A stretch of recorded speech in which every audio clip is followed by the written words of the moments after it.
चलो एक और लिमिट्स का क्वेश्चन देखते हैं। तो यहाँ पे हम लोगों को p गिवन है age limit n approaches infinity of something. ये बहुत बड़ा सा है, यहाँ पे ऑब्जर्व कर सकते हो टोटल n टर्म्स हैं इसके अंदर।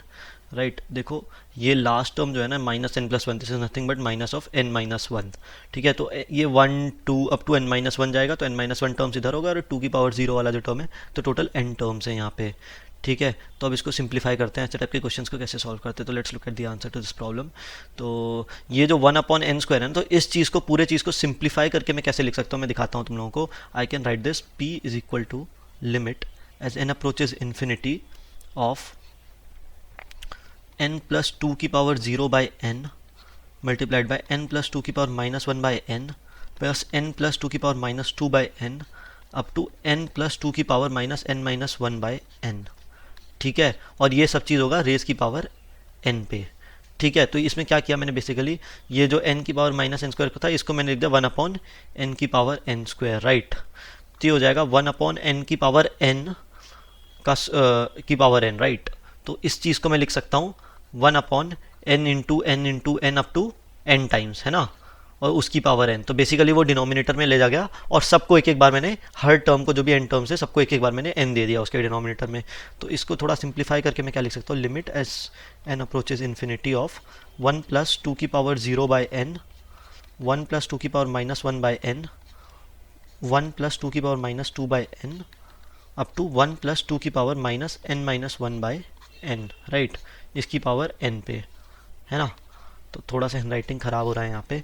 तो ऐसे टाइप के क्वेश्चंस में यूजुअली हम लोगों को क्या करना पड़ता है, हम लोगों को यहाँ पे ln log ले लेना होता है। ठीक है, तो मैं लिख सकता हूँ, देखो क्या होगा, log of p is equal to, अब इस पूरे चीज़ का log लूंगा तो ये जो n की पावर है ना बाहर आ सकता है यहाँ पे, ये log के दूसरी तरफ आ जाता है। तो this is going to be n times limit, sorry गलती कर दी मैंने, पहले लिमिट होगा, limit n approaches infinity of n times log of 1+2^0/n 1+2^-1/n ऐसे करके जाता रहेगा ना, 1+2^-2/n ऐसे करके जाता रहेगा। तो इसमें क्या होगा ना, लॉग की जो प्रॉपर्टी होती है, लॉग की प्रॉपर्टी होती है log a b c ऐसे करके जो जा रहा है वो this is equal to log a plus log b, ऐसे करके मैं सिंप्लीफाई कर सकता हूँ। तो what I can write is, instead of this मैं क्या लिख सकता हूँ, log of p is equal to limit as n approaches infinity of n times summation.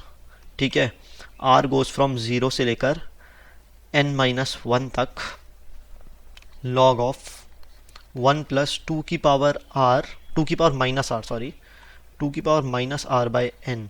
Right, और क्योंकि मैंने एक वीडियो में पहले भी बताया था कि log 1 प्लस एक्स का जो एक्सपेंशन होता है ना, it is x minus x² 2 plus x³ 3 minus x4/4 up to infinity. This is only true when x is close to 0, x is a very small number. ठीक है, तो क्योंकि यहाँ पे x का काम होगा 2^-r/n, इसको अगर एक्सपैंड करूंगा मैं इस साइड पे, तो और n क्योंकि इन्फिनिटी को अप्रोच कर रहा है तो ये बहुत स्मॉल नंबर होगा, तो दिस फॉर्मूला इज वैलिड। ठीक है, तो let me change the pen and simplify this using the expansion now. ठीक है, तो what I can write instead of all this is, pen क्यों नहीं चेंज हुआ, हाँ, तो what I can write is ln of p is equal to limit n approaches infinity n times, ठीक है, ये आपका समेशन है r इज इक्वल टू 1 से n-1 तक। log को जब मैं ब्रेक करूंगा तो पहला टर्म जो होगा x होगा, तो that is 2^-r/n minus 2^-r/n का whole square divide by 2 plus ऐसे ऐसे करके जाते जाएंगे टर्म्स। तो बाहर वाले जो टर्म्स होंगे ना वो हम निगलेक्ट कर सकते हैं, क्योंकि वो n² के मतलब डिनोमिनेटर में n² आएगा और यहाँ पे न्यूमरेटर में n है, तो वो अल्टीमेटली 1/n फॉर्म के हो जाएंगे और वो 0 हो जाएंगे। तो अगला टर्म 1/n² का फॉर्म का होगा तो वो भी 0 हो जाएगा, ऐसे करके जाते रहेंगे। तो only this term is relevant here. ठीक है, तो मैं क्या लिख सकता हूँ, ln of p is equal to limit n approaches infinity of n times summation r goes from 0 to n-1 of 2^-r/n। ठीक है, तो ये इसके अंदर है। तो n जो है n is independent of r, तो n बाहर आ सकता है, तो ये n बाहर आ जाएगा, this is going to cancel.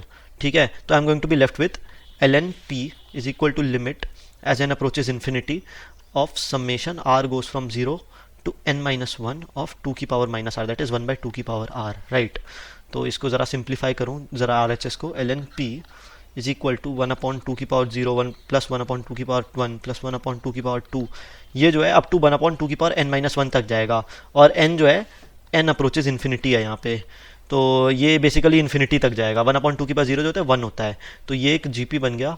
तो जीपी का जो इन्फिनिट जीपी होता है उसका फॉर्मूला होता है A upon one minus R, right. तो ए इसका फर्स्ट टर्म वन है, तो इज इक्वल टू वन, और इसका कॉमन रेशियो आर जो है 1/2 है, 1 - 1/2। तो इसका आंसर जो है ये हो जाएगा 1/1/2 दैट इज इक्वल टू 2। तो एल एन पी की वैल्यू आ गई 2। दिस इंप्लाइज दैट पी की वैल्यू आ गई ई की power 2, and that is the answer to this problem.